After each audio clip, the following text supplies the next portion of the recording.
Bak, üzüm altında.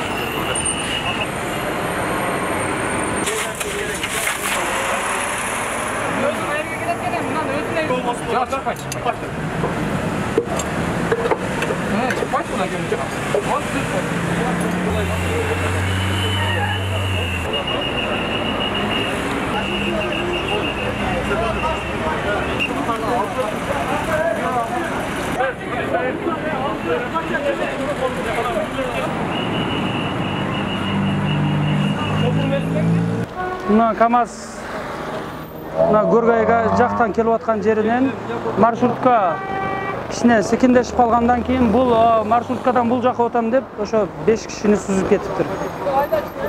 Саат 7:30-8 чамасында. Мына магазин ээлери айтышы боюнча ошо КамАЗ өзүн управлять этпей калыптыр.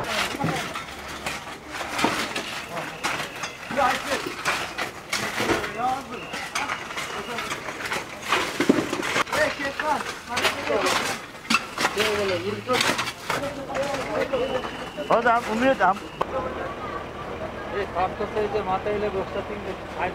Бүгін 2022 жылдың 24 күні ертемен сағат 8:27-те Ош шаар башкармалыктын нөмөт кызматына ошол Ош шаарынын аягынын этегинде ушу Жыгач базарынын жанында Хоо өлкөсүндө автоунаа жолдон башкаруун жоготуп, жолдон чыгып кетип, жетинде турган адамдар басып калды деген маалымат түшкөн. Кырсып болгон жерге Ош шаар башкармалыктын ыкчам топ жана куткаруу кызматынын өзү курамы тартылган. Келген учурда ошол жолдун четинде 4 жаранды басып калган деп маалымат түшүп, куткаруучулардын жардамы менен ошо 4 жарандын бөлүктөрү чыгарылган. Ал чыгарылган жарандар бүт экспертиза жиберилди.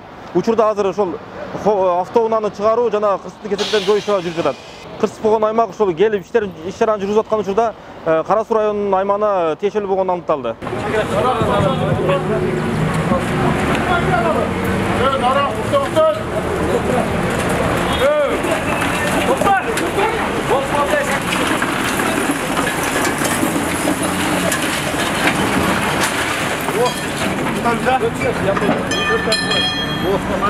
Tamam.